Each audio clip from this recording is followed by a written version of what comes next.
Yo, what's up, everybody? Hope you guys are having a beautiful Tuesday. Today's about to be a really dope episode. We got someone special that's going to be joining us any second from now on. And yeah, I hope you guys are doing well during these crazy times we're living in. So yeah, just trying to stay positive, taking it day by day, How you guys doing? What up, Don? What's good, Steezy Stevens? Hope you guys are doing well. Just waiting for our talented guest to hop on, and then we'll get started. What up, D? How you doing?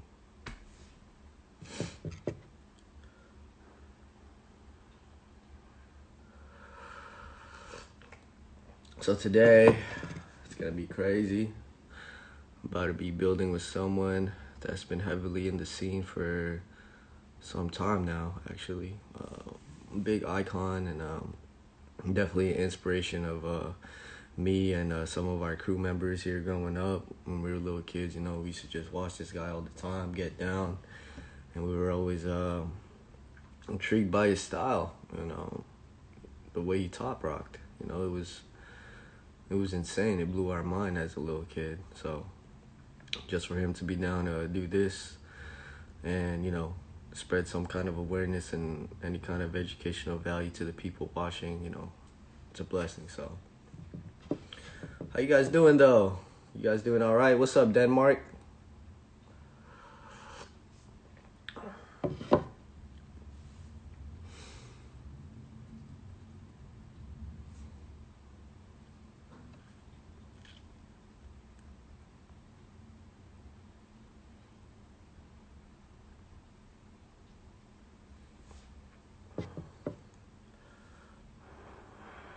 Just waiting for the man to hop on, then we'll get started. How you guys doing back home though, man?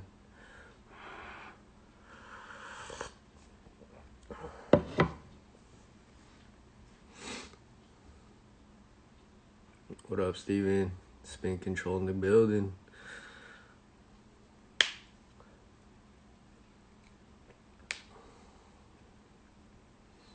Oh, there he is.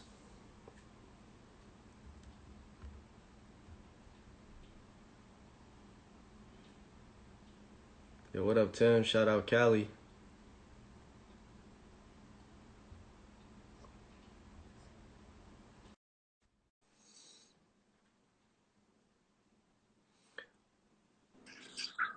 What up, brother? What's going on, Ives? How you doing, man? I'm good. How are you? Chilling, brother. Here at home. Got my coffee. Ready to Right talk. on. Same. But yeah, man. So today, everybody watching from wherever you are in the world, we got a very special guest today. His name is Anthony Denaro, aka Ynot, representing the legendary Rocksteady crew, the senior vice president, straight out of Philly, Jersey, now living in AZ. What's good, brother? How you doing? That's right. My man Ives always doing his homework, man. That's what's up. You know, ski taught me the right way. I gotta do it.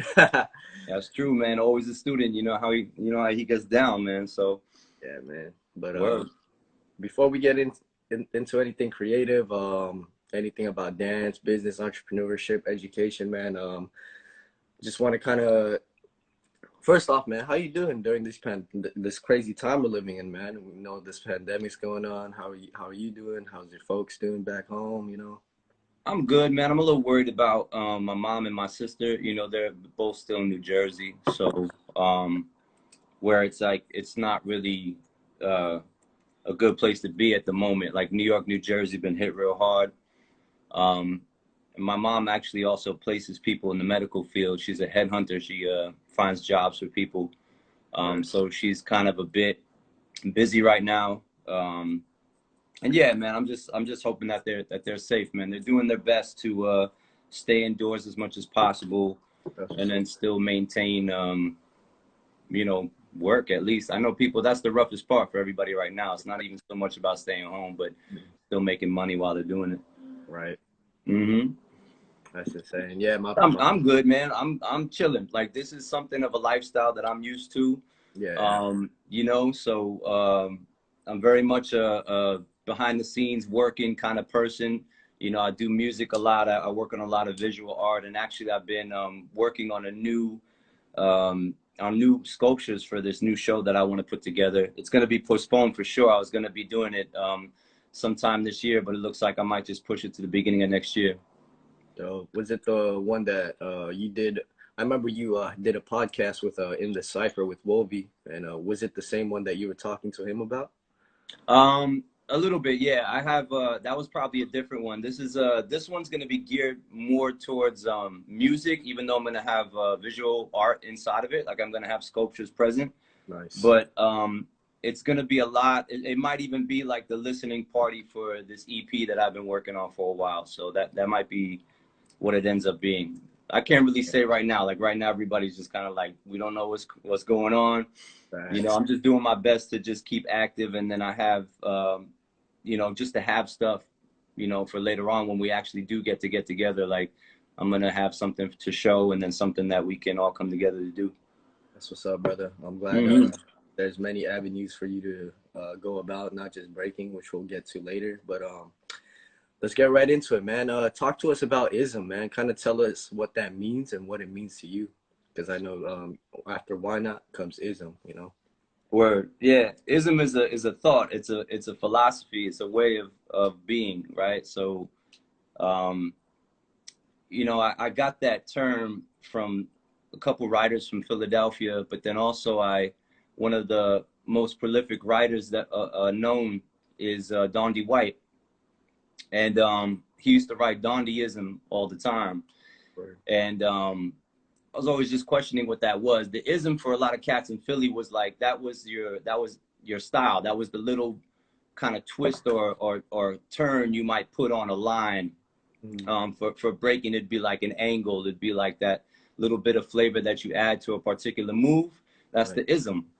And it's just like, it's kind of like an understood style. You know, it's like an understood that's you that you're putting inside the thing that you're doing. So your ism may not be someone else's ism. It all should speak to your own personal experience, basically.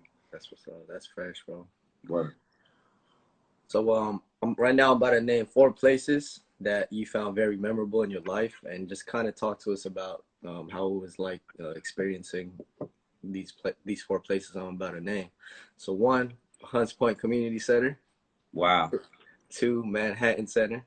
Yeah. 3, Chelsea Pier, and The Gathering, the last one. Oh, that's what's up. Okay. I'm writing these down too. Just okay, first one, Hunts Point. So Hunts Point was one of the first places I went to experience breaking in its entirety, right? I saw breaking before, but until I went to the Bronx and then went to Hunts Point is where I saw people cipher and then everyone get down, meaning I saw the whole thing from top to bottom, from someone enter the cipher, do their round or whatever it is that they do, and then leave, right? That's the first time I've ever seen that. So Hunts Point will be memorable for me in that way. But then also that was where Rocksteady had an event called Break Beats for a lot of the 90s generation people that came up on the East Coast. That event was a big deal for us because there wasn't really much else going on, right? Rocksteady Anniversary was a annual event, but Break Beats was once a month usually, but usually like bi-monthly. So that was a place that we all got to meet each other and build. That was a big deal for me, man. Right. Hunts Point was the truth. What's the next one? Manhattan Center, you said? Manhattan Center, yep. Okay, Manhattan Center is just, I mean, that's just a classic venue for hip hop in New York. But a particular experience for me was in, I think it was in 99. It was in either 99 or 2000. I'm thinking it's 99 though. Rocksteady Anniversary did an invite only battle, and I got invited to that. Nice. And it was dope. That's the year that I believe it was Ill Will that took the win on that. Nice. Right. But that was dope. It was just a really cool experience for me to be invited to something. That was like the first time I got invited to anything. Also, It was kind of early in the game for that kind of thing to be happening. There weren't too many, like I said, events on the East Coast, but if you were a part of like Freestyle Session or Pro-Am, you know, you were somebody in the scene, right. You know, so it was dope. It was a bit of an honor for me, but then it was a dope to experience that place too, right? That's the great thing about New York. Like there's certain venues that you go to and you can feel the energy of hip Yeah. hop in there, you know, Yeah. like places like SOBs, Latin Quarters, Manhattan Center, Hunts Point Community Center. This is where many things have already been happening. So you can feel the energy in there. And there's usually people there too that have been frequently going there to dance or, you know, just experience hip hop. So it's dope. It's dope. What was the next one? Chelsea Pier. Chelsea Pier. Damn. Okay, so Chelsea Pier is where Rocksteady Anniversary used to be held, right? Especially okay. Now we do our live concert series in Central Park. Prior to that, in the '90s, Rocksteady did their events at Chelsea Pier. Chelsea Pier is where I really got the full experience of hip hop as a whole, because I met writers, you know, b-boys, b-girls, MCs. Like Rocksteady Anniversary was a meeting of just hip hop heads, period. You know what I mean? So it was such a crazy environment there. I'll never forget that place because of like everyone I met, but then just the energy and the hip hop that was just being presented, you know, the whole time you're there. I mean, you walk in there, it's like hip hop Disneyland. It was wild, you know? So Chelsea Pier was tight, man. That was definitely one of the more memorable times that Roxanne Anniversary was doing their thing. It was Chelsea Pier in New York. Yep, that's right. Yep, all New York, no, all New York venues. The last one, we got the Gathering, bro. Talk to us about the Gathering. Gathering was now that's more like Philly history, is the Gathering, right? That's an event that's been on for over 40 years. It's 40. one of the longest running hip hop venues in Philly, and it was a meeting place for a lot of people in the 2000s, for b-boys. It really was a place for MCs, right? It was more of a venue for MCs to come through and get down, and then we ended up like going to it more often. So there was a lot more b-boys and b-girls there after a while, and now I believe it's still going on, but they have like all style battles there and stuff. Oh, Like it's kind of crazy, but they still have MCs. They used to have this just brown paper bag like material just hanging from the wall. You could go up and tag if you wanted to. Like it was dope, and that's actually in a basement of a church hall. Jeez. So, but that's up on 40th and Walnut Street. But that, yeah, that's definitely like Philly history. If you were a b-boy or b-girl in Philly, you definitely went to the Gathering. You definitely seen battles there. Yeah. Fights, the whole nine. I mean, everything happened at the Gathering. It was dope. Yeah, that's what's up. There's a lot of memories, I'm sure. And was this like during the '90s mostly that you experienced these times, or was it more like early 2000s? That the first three would be more the '90s. Okay. The Gathering was a Philly thing, so I didn't move to Philly until about 2000, 2001. Word up. But prior to that, I was living in New Jersey, but I was more North Jersey, closer to New York. So my initial experience with hip hop came from Jersey and New York. And then I would travel back and forth to Philly at that time, but I didn't physically move until about 2000. But yeah, but that's like a whole nother experience that I got basically, right? Like Philly has its own style, it's got its own history, and it was really dope to kind of be a part of the New York scene and the Philly scene at the same time. And also Jersey we had our own little events, but like the main thing was to go to New York or go to Philly to battle. Like, yeah, we also had our own little battles in between. We actually go to a lot of high school dances is where we had a lot of our battles at, but you had to go to the big city if you wanted to make some noise, so that's what we would do. That's what's up, man. Yeah, and Ski to this day is telling me, yo, you got to go to New York, not on some b-boy stuff, but you know, I got to introduce you to the elders over there so you can gain more knowledge from them. And to this day, I'm still waiting for that day to happen. So can't wait to do that, bro. But yeah, man, let's talk about Rock Finesse, one of your first crews you were ever in, right? Talk to us about how it was like being down with them in early in stages of your b-boy career. Okay. Rock with Finesse was like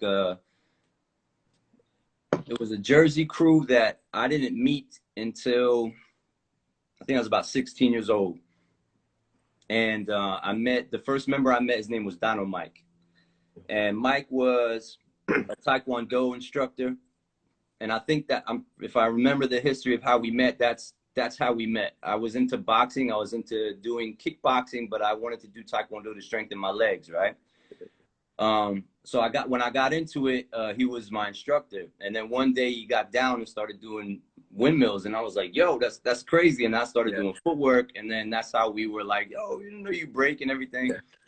It seems like everybody that I met when I was younger, it was like a kung fu film. It's like you didn't know who did it because it wasn't popular at all. I mean, at all. Like that, it was known as like an old thing. Like we did that in the 80s. You don't do that no more, right? So if you were my age at the time and you were into it, if you found someone who would also break, you'd be like, oh shit, like it would be crazy because you wouldn't expect it, first of all. And then when they would display something or do a move, you'd be like, yo, let's get up, let's practice, because it's like you were surprised to meet someone else who was interested in it. So, you know, after meeting Mike, he was like, okay, I got to show you about what's going on in New York right now. You got to come up to the city with me. He's the one that brought me to breakbeats. Also because he was older than me, right? Mm-hmm. Mike is 2 or 3 years older than me. Most of the members of Rock with Finesse were older than me. I believe I was the youngest member that they put down. And that was in 96. I believe they officially put me down at that time, right. 97. And yeah, they became my introduction to this whole thing. You know, a guy by the name of Popeye, Sweet Pea, Resk, Mike. It was Odie. Odie actually lives out in the Bay now. Odie is also into house now, so he does a lot of house dance. But yeah, that was the squad, man, and I was happy to meet them. And what was dope about them is that when I started going to the city and then also venturing on my own, I met Legs and I met everybody in Rocksteady. Yeah, like they were super supportive with that. You know, they were like, yo, go. Oh, Legs is gonna pick you up. You're gonna go train. Go, man, go. Like, go train with him. Like, they weren't like trying to fight that because Rocksteady was, at the time, especially, the biggest thing. So they were like, yo, if they're interested in you, you need to go train with them and stuff like that. So they would actually help me out. They were super supportive. Yeah. That's love, because most crews, when they find out you're about to join another organization of some sort, they kind of like, they look at you sideways. Yeah, they're like, exactly. They're like, I don't know about you. They're like, see you, I knew there was something wrong with you. Exactly, bro. So that's what's up. Shout out to Rock with Finesse, man. Word. So let's keep moving on, man. Being under the tutelage of Rocksteady crew, tell us how it was like being mentored by some of the greatest to ever hit the floor, you know, and just overall being down with the crew that has so much lineage behind it. I think the biggest thing for me was the stories, man.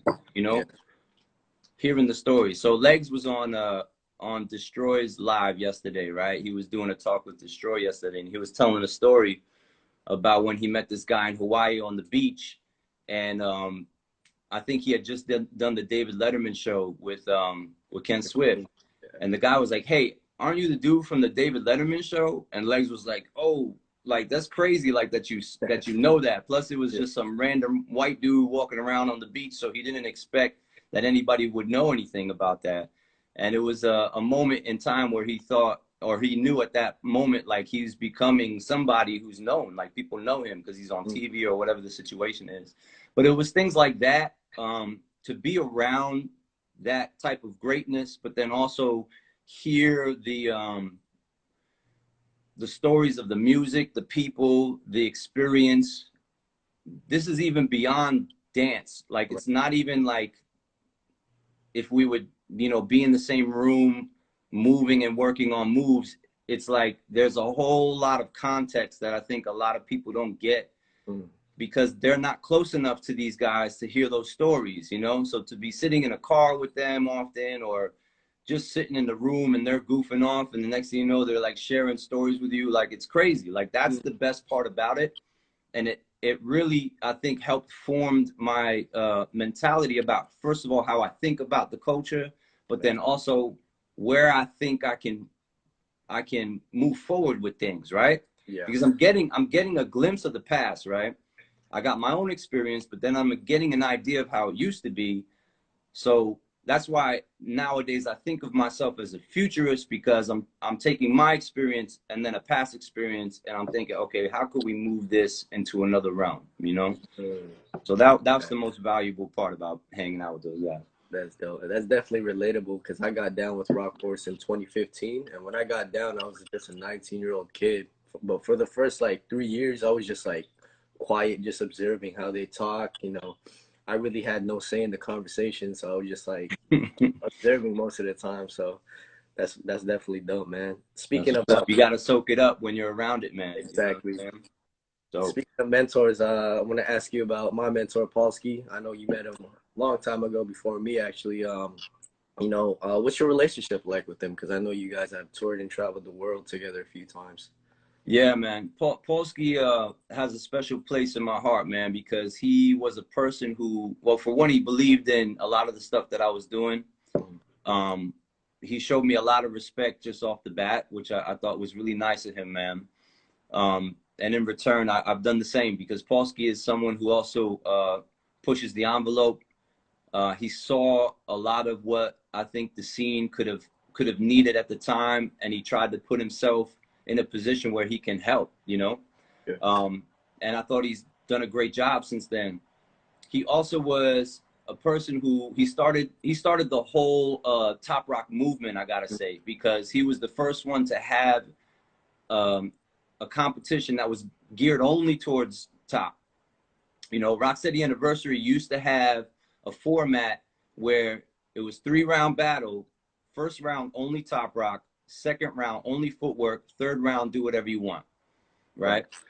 That was the first time I saw things kind of broken up in categories like that. And then when I started to then travel outside of the tri-state area, I saw that there were other things going on. When I went to Mighty 4, I saw that there was a Top Rock battle, and I said, oh, Top Rock dope, I'm gonna get in that joint. Yeah.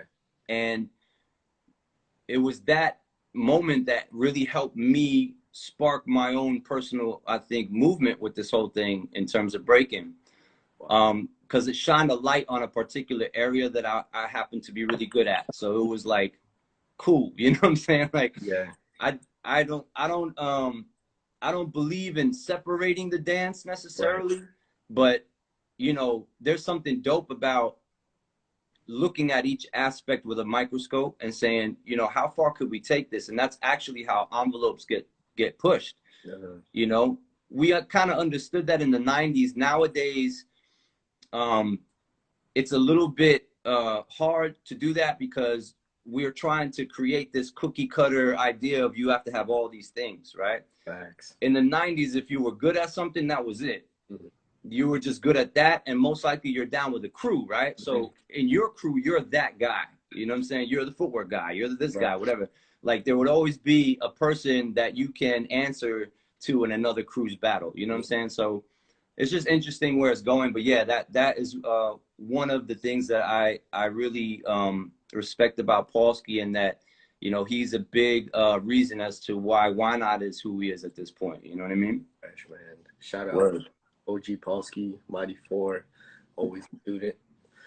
So let's keep moving on, man. I know you had a background in other styles prior to breaking. You were popping and locking, man. I know you started breaking around end of 96, going on 97. And, when did you discover and tell yourself, man, I can really take this worldwide and travel the world, man? When was the point that you talked to yourself and was like, yo, I can do this. Let's go worldwide, and just, you know, go to places you never thought you would encounter breakers at, like Uganda. I know you bring that place up a lot. Pretty mind blowing to you, but yeah, man. Like, did you know that you were always gonna be a world champion competitor, or was it kind of like it happened throughout the navigation when you entered the realm of hip hop? Well, for one thing, I've always loved battling. That's just I think, especially when you're young too, you just think that's what it's about. You don't even think anything much else, because often, even when we would go to jams and dance with each other, a battle would for sure happen. It happened very often, even if there's not a contest necessarily. There was always battles, right?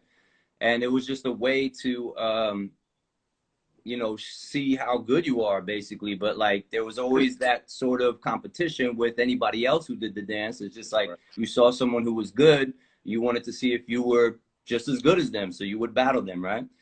But I didn't like pick up on that competition thing until I started really b-boying, right? Like, so I started off as a popper, basically.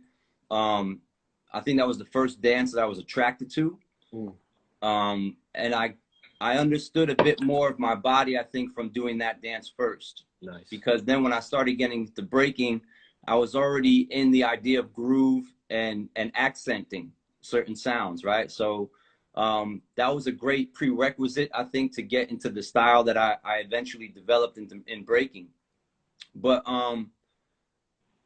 you know, again, competition was there, but competition, the way we think about competition, like event-wise, I didn't think I'd be out there a part of all of that, because I also didn't think that was something accessible. You know, we saw Battle of the Year tapes. We saw, you know, freestyle session videos and this and that growing up. But, you know, those were far. They're like, you're thinking California, you're thinking Europe. There's no way I'm going to be going to these places, right?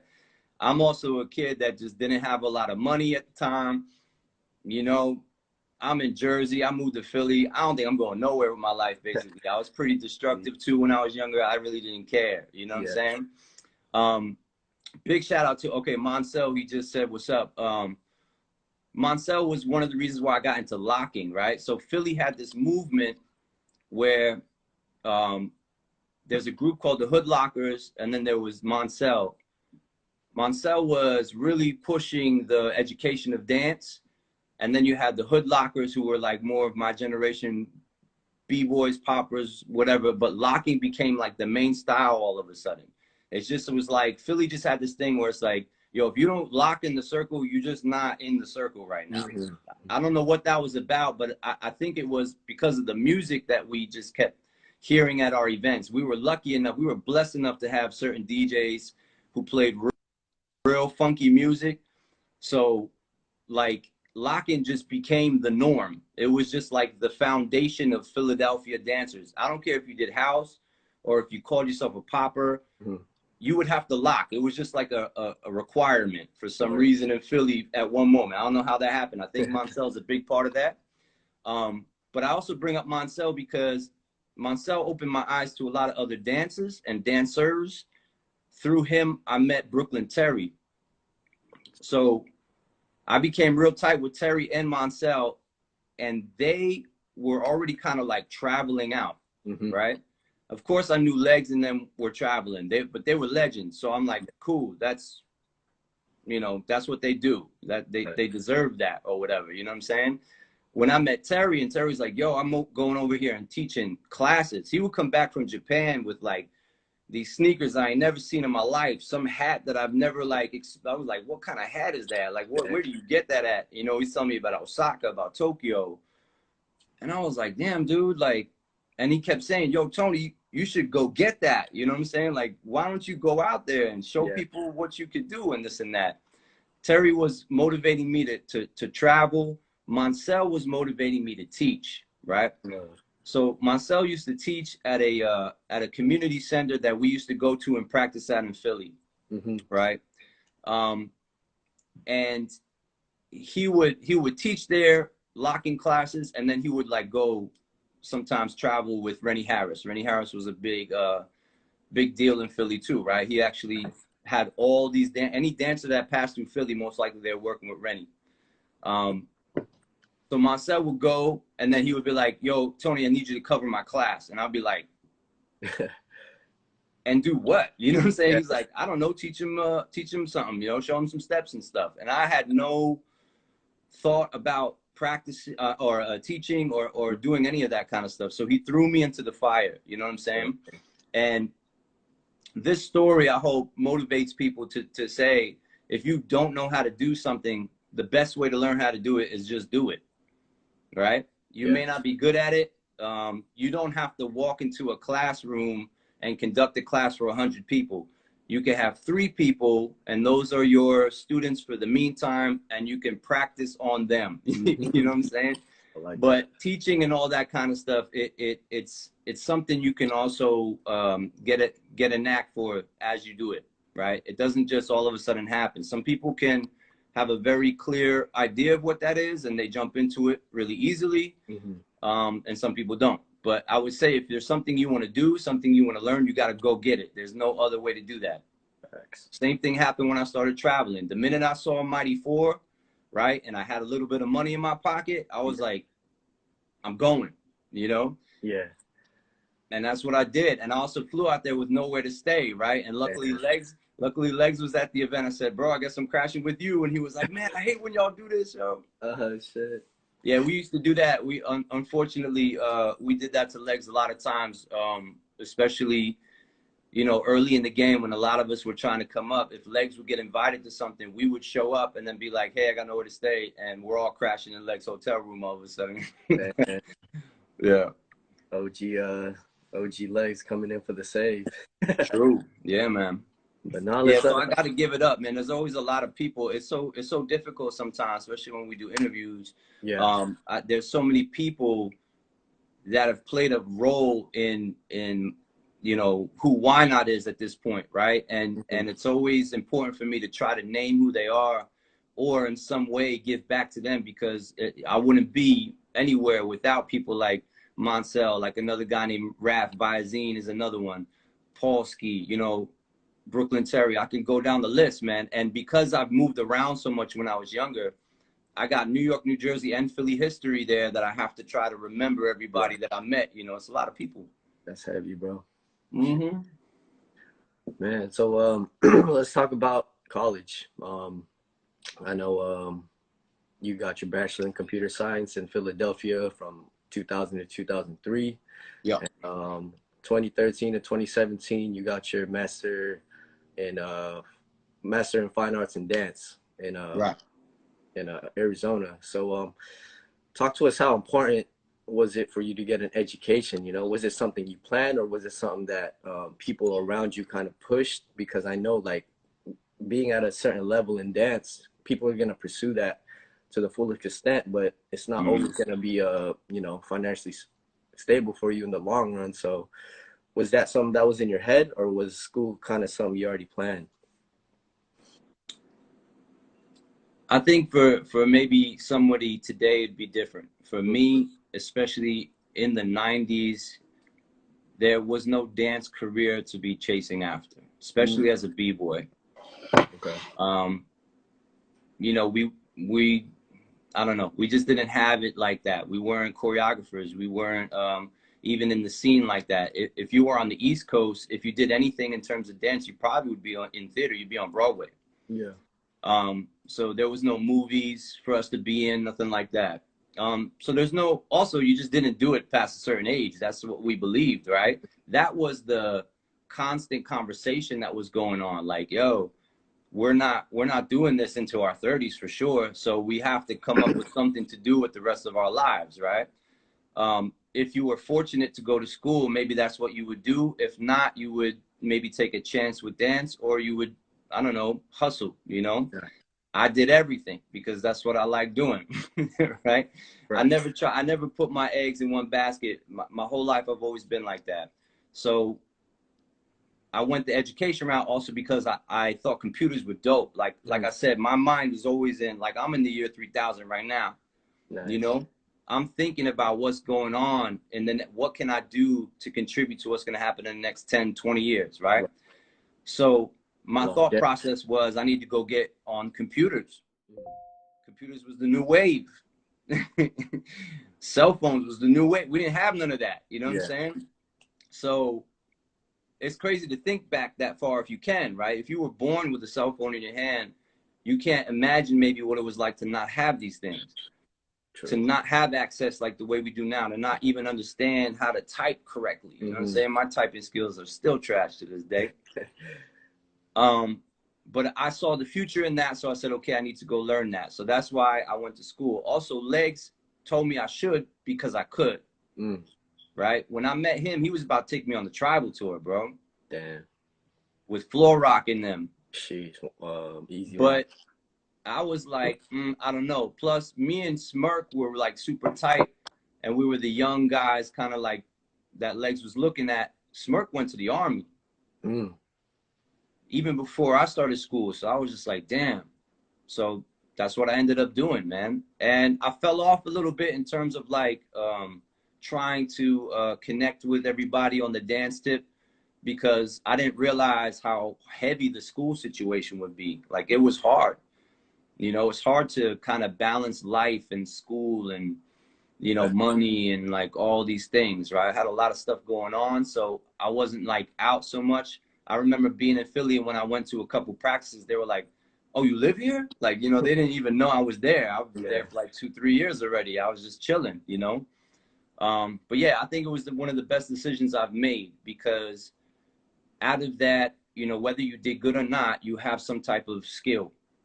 You know, you have something that you can use. You have something that can help push you or your community forward. And that's how I started thinking after a while. When I started knowing how to do things on the computer, I started reaching out to all my friends. Yo, you need videos? You need a flyer for your event that you're doing? Yeah. All of this stuff, right? And I said, okay, this is going to be my contribution now. So I'm going to make sure people know that I have this skill, and I'm going to try to share that with my friends. It also helped me a bunch, man. Like, I managed to market myself pretty well. You know, if you see my Instagram, I throw some new stuff on there all the time. This is me just playing around on Photoshop, Illustrator, all that type of stuff. So it was dope. I went back to school now. So I got my master's degree, because I remember I was in the middle of a tour. This is like 2012. A tour, my own tour, right? I do Why Not tours and shit like that. I book tours like for the year when I'm going around teaching and stuff like that. I remember just sitting on the plane, and we're taking off, and I was looking out the window. I'm like, damn. I'm like, this can't be it. Like, this is tight. This is dope, but there's got to be more to this. What am I missing? What am I not doing? What can I do better? What can I do more of? So I decided to go back to school, but I wanted to go deeper with this idea of dance. And another reason is because, you know, it all hit me in that moment. I realized, like, yo, this is a African-American Latinx dance form that comes from America that's not really recognized here. How do I know that? Because I'm going overseas, people holding my name up on a piece of paper. Oh, why not? Boom, boom, boom. I come home, don't nobody care about me. I try to talk to people here about, yo, what could we do with dancing and stuff? Like, nobody cares. Like, they're like, yo, breaking, that shit's old. What are you doing? Like, you know, I'm like, old? Like, it came from here. What you mean it's old? Like, you know, so there's just a lot of things I was recognizing that I said, okay, if I can be someone who can start bridging the gap with knowledge, education, preserving, right? Because we need to take all of our understanding of this culture and put it in the books, man. Well, yeah, facts. It's got to be there, because if it's not there, who's doing it? Exactly.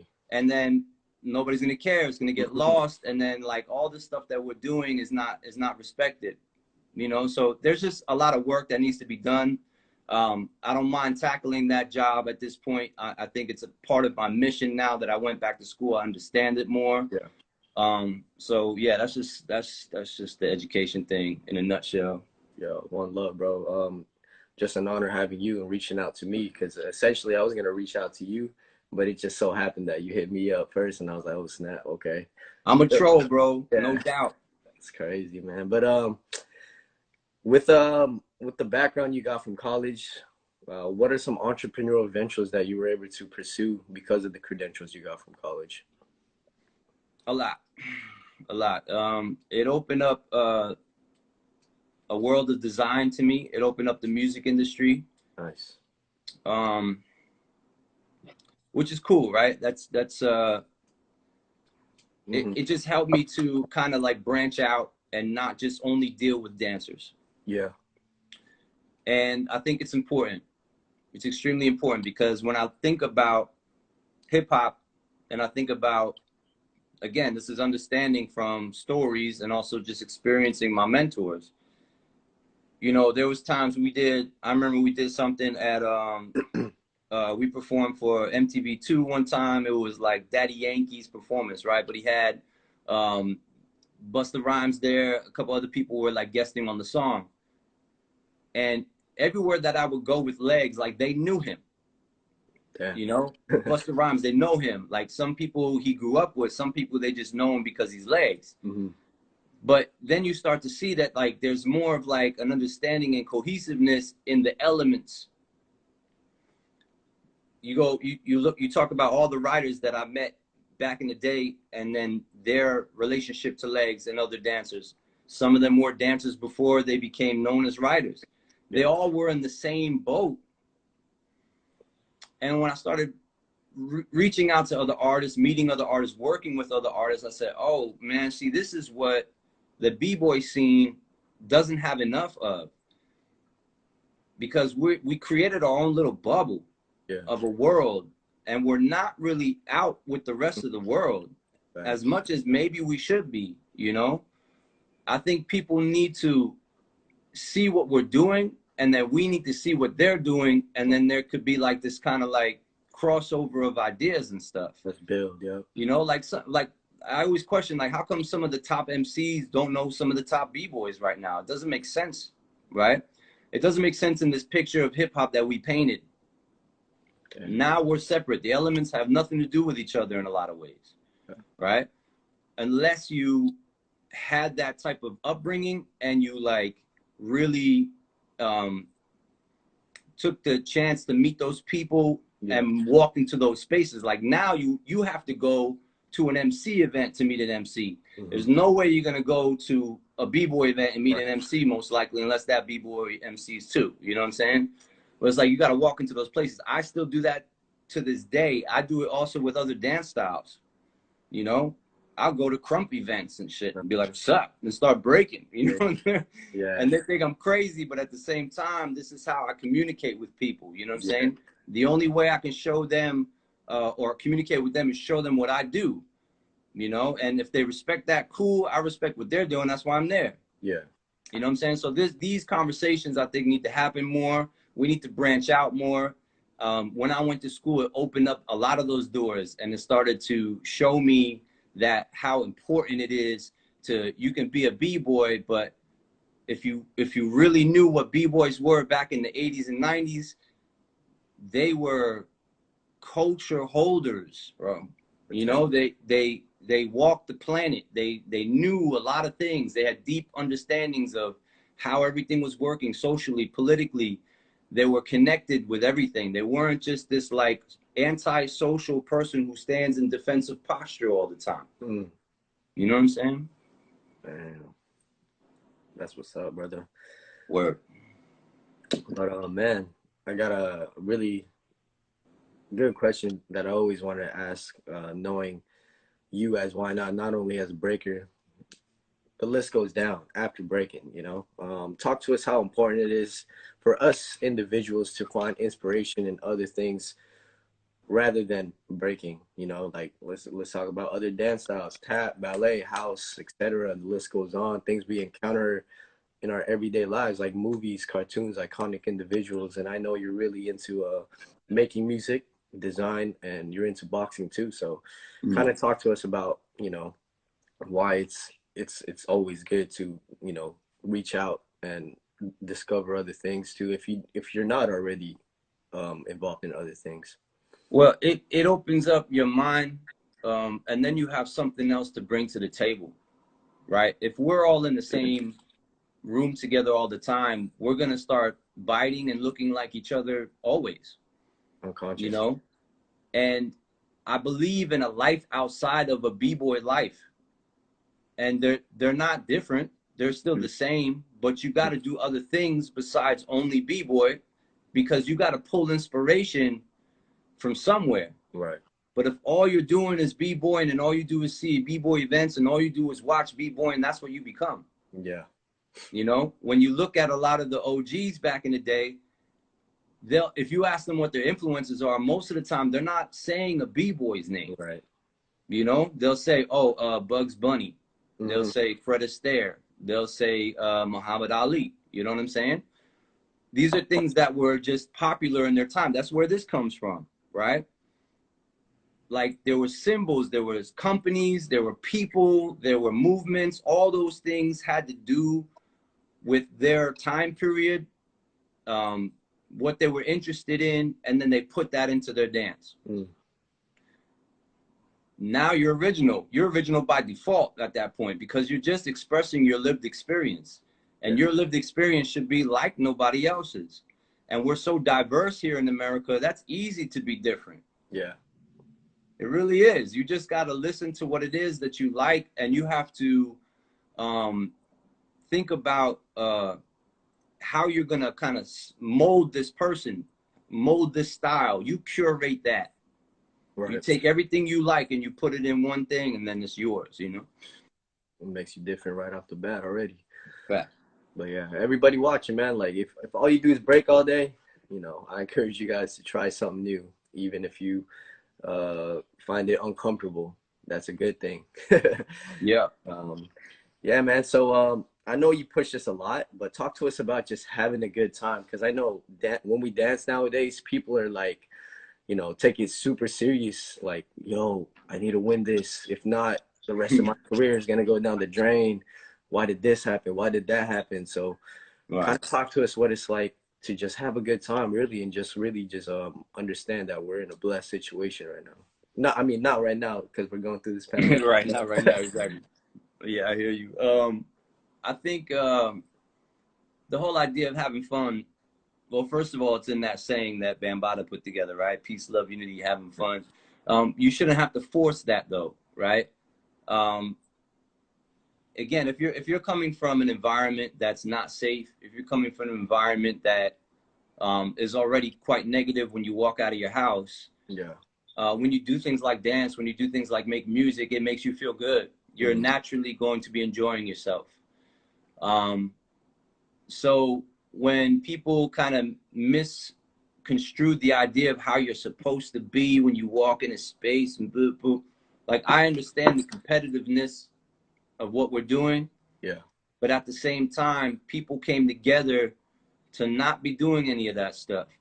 You know, I'm not trying to tell people how they should be doing hip hop. That's not my job. But all I can say is if it's for me personally, even it was a moment for me to feel good. I feel good when I dance, you know. If I battle, sure, I might become a little aggressive because I don't want to lose. You know what I'm saying? That's just what that is. But it's like it's feel good to begin with. You know, it's feel good to begin with. It's a time for you to be social. It's a time for you to share every feeling that you've had that you've maybe bottled up.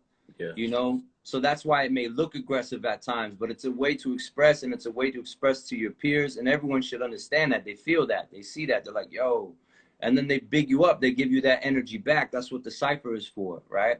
You bring some energy into that, everyone else brings their energy as well, and then we all, you know, move forward, we build. So yeah, that's just how I look at it, man. I don't think people be walking around with the ice grills for no reason sometimes. Yo, that goes back to the same, man. Like before we are artists, before we dance, before any of that, man, we're all human beings, and let's not forget that, people. But man, so we got like about 10 minutes. If you guys want to drop some questions, I got one more question for Why Not. But yeah, if you guys have any questions at this time, we'd love to answer a couple at the end of this interview. But man, talk to us about some of your future ventures that you plan to pursue. Like, what are some things you got planned, man? Well, one of the biggest things I've been tackling right now is I want to move forward still with my education. So I'm looking to go for a PhD. Nice. I already started some of that process, but I'm moving into architecture now. Yeah. The reason for that is I believe that there is an aesthetic that hip hop can bring to the built experience and to the lived experience. So I'm studying that so I can speak that language and maybe spark some future builders, you know, with the aesthetic of hip hop in mind. And this is people who write, this is people who understand just the idea of hip hop as a whole. this is why I built that chair. This is what, like, you know, and the sculptures that you see me create for the next couple of years, you'll start to see that I'm going in the direction of a built experience. And then a full-time position, I think, at a university would be nice. I've been applying. I've had a couple leads. I do teach at the university now, but it's not full-time. I'm just like, I have a class here, I have a class there. Nice. I've written some curriculum for a couple of schools in terms of like building their understanding of hip hop dance, but not only that, also letter forms, right? So I'm kind of moving into that idea too, so that we can spread the knowledge of what writing does in terms of typography, but then also in design, but then also again in architecture moving forward. So that's pretty much where I'm going in the future. Dance to me has always been, it's been great. I kind of don't put as much effort into it as I used to because I have a lot of other things that I do, but it's always been a part of my life. Effort meaning, I don't know if I'll be battling on a high level so much, you know, I still want to, you know, I'm fully capable, you know what I'm saying? I feel good. I'm about to be 39 in a couple of days, actually. Oh, word. But I feel great, man. I mean, I think I can break, who knows how long, you know what I'm saying? But the future for me is not fully about dance, but I do want to take my ideas and bring dancers with me, right? So even that show that I'm planning on putting together, which is going to happen in LA, there's going to be dancers there. I want dance to happen in between the art show, things like that. So yeah, that's just some of the ideas I got. And my music stuff, of course, right? I'm working on a project with Bahamadia, legendary female MC from Philly. So be on the lookout for that, people. That's going to drop hopefully probably pretty soon, actually. So we'll see. Yo, that's you know, bro. Always taking the next step and taking initiative to always improve yourself, man. But that led me to another question. It's kind of off tangent, but where do you get your thirst for education, man? Because like I feel like you're just always leveling up in some kind of way. I think because I was lucky enough to have mentorship growing up. Also because I didn't have a father figure necessarily. My dad wasn't around. He died when I was younger. So I took, you know, I looked for mentorship also, right? And as a young man, I realized that that's something really important. But it's not only about being young and being a male, also young females. I also realized that they don't have a older male or someone like that as someone that can help them, guide them as well. So there's something about being a male and passing on knowledge, but then also passing it on properly, you know what I'm saying? To where like, you know, you carry a big part of the way things are functioning here in society. And if enough men would take responsibility in that way, I think we would be in better places. You know what I'm saying? So education is number one for me, I think, in a lot of ways. A lot of people have hardships, especially now. A lot of people, you know, could be saved from making real bad decisions from education. And that's really all it is. And the more experience that you give in your own personal life and you can share that, then the better off maybe someone of coming up from under you will have. So that's just my look on that, my outlook on education. Heavy stuff, man. Again, appreciate you for tuning in, everybody, wherever you are in this world. Appreciate you guys. Yeah, thank you all for stopping through and stuff. Let's take a couple questions from people, man. Let's see what we got. We got one. Leva, I'm seeing my man. Oh shit, below in the building. We got Canada, Dusty Dust, Choi. Yeah, y'all. Yo, Venom asked, yo, why not? Can I have your hat? No. No, you can't. This is a supreme original right here, doggy. So we got a question from Steezy Stevens. He's actually one of my students here in Alaska. He asked, what would you say the best way to improve your top rock? I think we answered that unconsciously, but yeah, I think just top rock in general is just something that you need to go experience social dance, because that's a big part of what it is. There are very few steps when it comes to breaking. It's very similar to locking. There's very few movements you can do. The rest is actual dance, right? Yeah. And what is dance? What is dance? Well, dance is the thing you do when you're around people. You know what I'm saying? If I have to be very general. Now, there are certain dances, dance styles, and music that people were dancing to in the 70s, 80s, 90s, right? I've lived only the 90s experience of that, but I had to go back and do research about what the dances were done in the 70s. But then also I would go to parties and clubs that were playing that music, and I just tried to get involved. But that's the best way, man. You got to get the groove and the feel of the music in your body, and then the rest is just rhythms, patterns, and just understanding your own body weight and stuff like that. Yeah, I'll take this quote from Posky. It was like, yo, if you guys have Spotify or anything in that nature, put your playlist on shuffles from different eras, from the 50s going on to modern day, you know, just kind of walk through the era evolution of how music really just evolved to what it is now. But we got a question from Young Noy. He asked, what do you think about Cyprus B-boys? About Cyprus? Yeah. Cyprus is dope, man. It's a beautiful place, by the way. Shout out to Greece, you know what I'm saying? Yeah, I know they don't really affiliate necessarily, but yeah, Cyprus is dope, yo. Cyprus is a beautiful, I remember just chilling there, and I was like, man, this is an amazing spot just in general. So if you ever get a chance to go there, man, definitely go and hang out for a couple of days if you can. It's beautiful. And Alaska is beautiful too, bro. I used to go to Sitka every summer, right? So I was doing an arts camp out there in the summertime. This is like early 2000s, if I can remember exactly when that was. But yeah, I would go out to the Sitka Fine Arts Camp, and I was teaching there. That's fresh, man. I wasn't even dancing at that time, bro. I didn't know what it was. But we'll take a couple more questions. We got like 4 minutes. Cool. Amin said, what do you do for a living? Do you only live from breaking? Which I believe we answered earlier again. Yeah, I live for a living. I'm why not for a living. I don't mean to say that in a braggadocious way, but I've set up my life to where everything that I am interested in, I manage to make some kind of income doing that. It's also not something that I try to push too much also. For example, like when I made the chair, people were asking me, yo, let me get one. It's not for sale.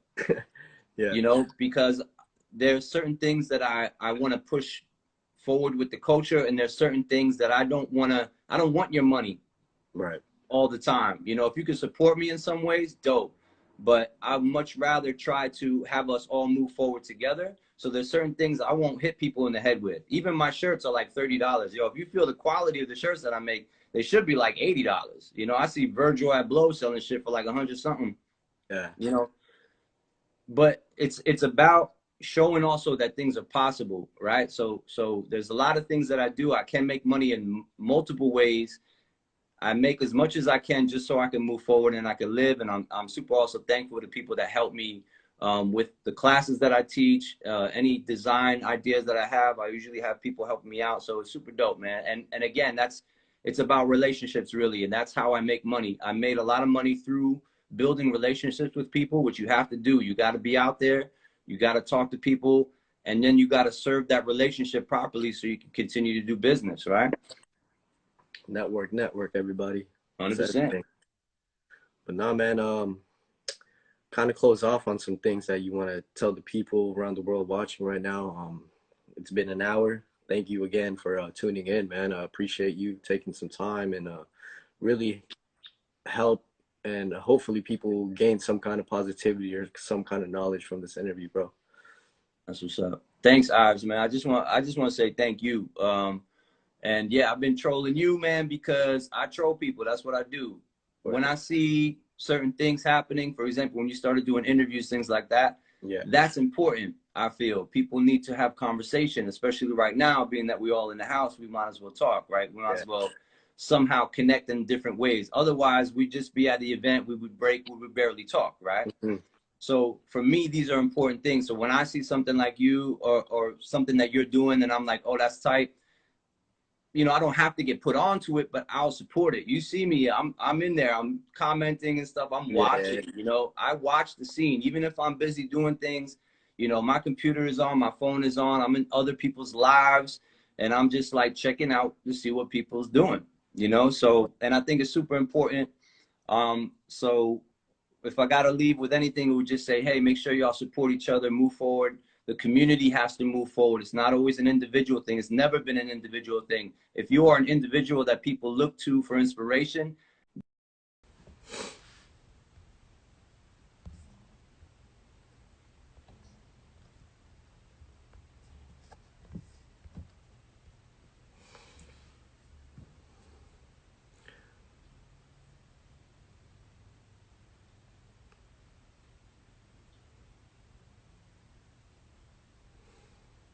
Yo, my bad, everybody. He was about to close off on something. We got cut off at the 1 hour mark.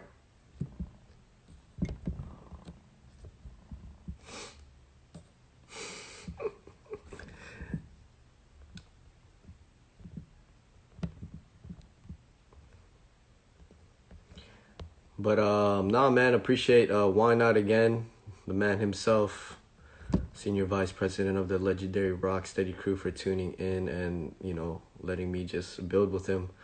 But to close off, I hope everybody found some kind of inspiration or gained some kind of knowledge from that, because it's the least we can do during these crazy times that we're living in. And Maka, yes, this was recorded. I am gonna record it. It's gonna be shared. But one love, everybody who tuned in, and stay tuned, man, because we're gonna keep doing things like this. And if you guys have any recommendations of who I should build with, who I should talk to, keep them coming, man, because I'm gonna keep pushing this as much as I can. And one love again. Hope everybody's staying safe wherever you are tuning in from this world. And yeah, man, let's take this day by day. We're gonna get through this together.